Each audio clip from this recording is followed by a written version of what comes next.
Hi everyone and welcome to today's lesson. I'm going to show you how to restring an electric guitar. So the first thing you need to do, if you break a string and need to replace them, you need to take all the strings off so you can cut them and then take them off at either side and make sure you get rid of all the little stringy bits. Then you need to clean it up. This is a perfect chance to do all your little maintenance for the guitar. So polish it, clean it, you can use some furniture polish and just get it all nice and sparkly. And it'll be brand new when we get the new strings on. So we'll go to a close-up and I'll show you how to put these strings on.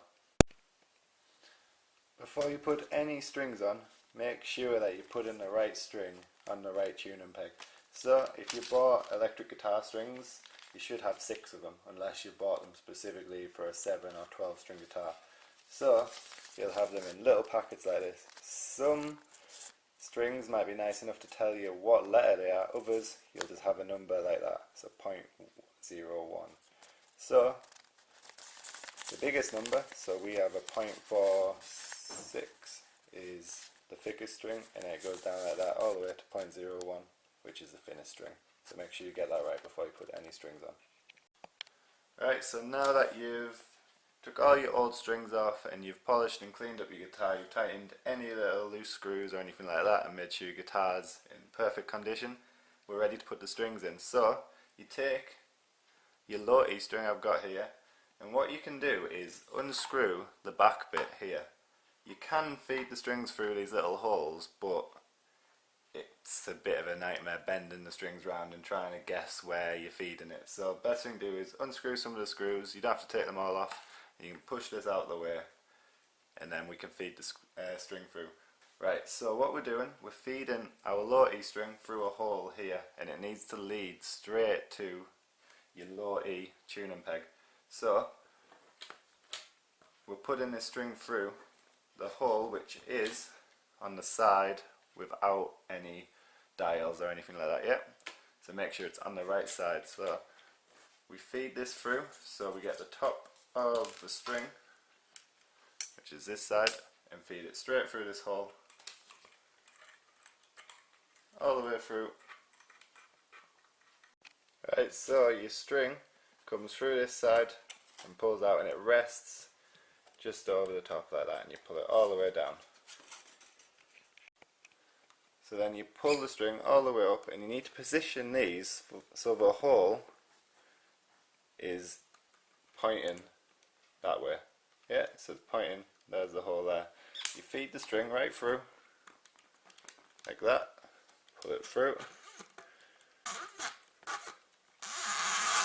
pull it all the way through, you should have loads of slack, like that. Then what you do, you get hold of the string just where the nut is there. You give yourself a little bit of slack, and you pull it back to the first fret like that. Yeah? Then what you do is you wrap the string back round on itself, yeah, and underneath itself again, yeah, so it's going underneath like that.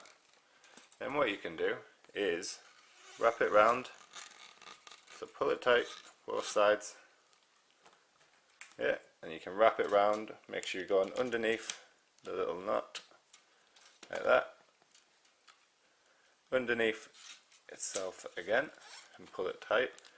You can do this a couple of times, yeah, so you pull it right round again. Then what you're doing is pulling this so it's going underneath it and up like that, so it's acting as a lock, so it's like that, yeah. Then what you can do, you can tighten it, so you're turning it anti-clockwise, so the loop is coming back round this way, yeah. Once you've tightened it a little bit, then where you've locked it there, it'll lock the string into place, yeah. Again, make sure it's tight, yeah, so once you tightened it, then you can rest the string on the little thread there on the nut. Make sure that before you put all the strings on, don't tighten them all the way so they're in tune, because they're going to go out. and it's going to put more tension on the neck. So just put them all on slackly to start with, and then once you've got them all on, then you can put them in tune and make sure you're bending the strings so you're wearing them in a little bit. So hopefully we've got all these strings onto the guitar in one piece. If not, you can always go to the shop and buy some more. Once you've got them on, make sure you use your tuner to get them in tune. You can just plug in your electric tuner if you've got one, or if you've got really good hearing, you can tune by ear, if you can do that already. Then what you can do is cut off all these strangly bits. Make sure that you wear in the strings a little bit, so make sure you just bend them a little bit. Try not to snap them, but just bend them to wear them in a bit. It'll go out of tune, you'll have to retune it a few times, but once you've done that, the strings should settle in a day or two. Electric guitars are normally quite good. So enjoy your brand new, shiny looking, new stringed guitar. Catch you in your next lesson.